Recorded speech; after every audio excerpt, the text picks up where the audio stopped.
Hello everyone, আসসালামু আলাইকুম। সবাই কেমন আছেন? সবাইকে রমাজান কারিম।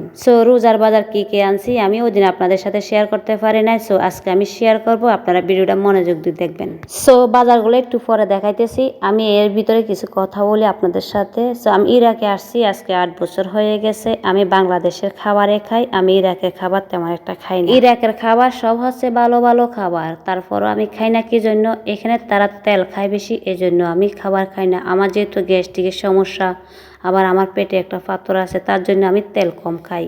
ইরাকে বাংলাদেশে একটা তরকারির দোকান আছে আমার পরিচিত। আমি মাঝে মাঝে ওই দোকান থেকে বাজার নিয়ে আসি, ওইখান থেকে কিনে আসি মাছ গোস্ত। ওখান থেকে গোস্ত, মাছ, তারপরে বিরিয়ানির চাউল, পোলাও চাউল বা চানাচুর, মুড়ি, যে জিনিস ইরাকে নাই ওই জিনিসগুলোই আমি ওখান থেকে কিনে নিয়ে আসি। বাকিগুলা বলতে চাউল, শাক, সবজি যত কিছু আছে আমি ওগুলা ইরাক থেকে বাজার করে খাই।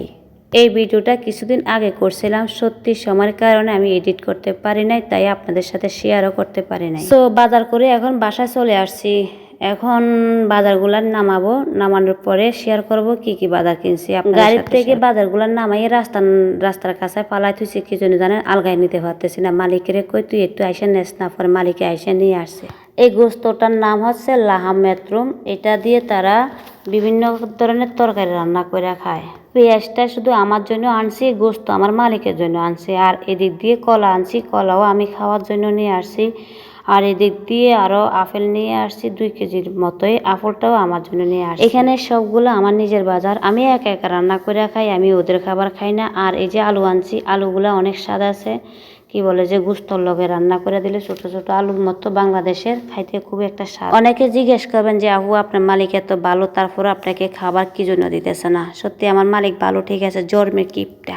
শাক খুবই একটা পছন্দ খাবার আমার। যখন আমি বাংলাদেশে ছিলাম তখন আমি বাংলাদেশে লাউ শাক, কুমড়া শাক বেশি বেশি খাইতাম। বিদেশে এসে আমি শাকগুলা পাই না খাওয়ার জন্য। বাংলাদেশের শাক মনে করে, বাংলাদেশে মিষ্টি কুমড়া শাক মনে করে আমি এগুলা রান্না করে খাই। যেহেতু বাংলাদেশের শাক খাইতে পারবো না, এই শাকের নাম হচ্ছে পালং শাক, বাংলাদেশের শাকের নাম অনুযায়ী। আমার মতো কার কার শাক পছন্দ আপনারা একটা কমেন্ট করে যাবেন। আমি কিন্তু খুবই শাক বেশি বেশি খাইতে আমার ভালো লাগে। গোস্ত মাছ আমি তেমন একটা খাই না। আমার ঘরে মাছ গোস্ত সব কিছু আছে থাকা সত্ত্বেও আমি আজকে প্রথম রোজার দিন আমি কোনো গোস্ত খাই নাই।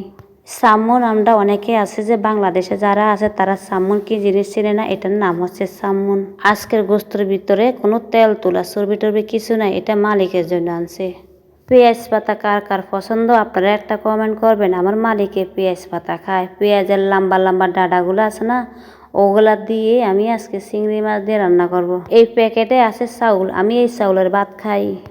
আজকের মতো শেষ করলাম। ভিডিওটা কেমন হয়েছে অবশ্যই আপনারা একটা কমেন্ট করে যাবেন।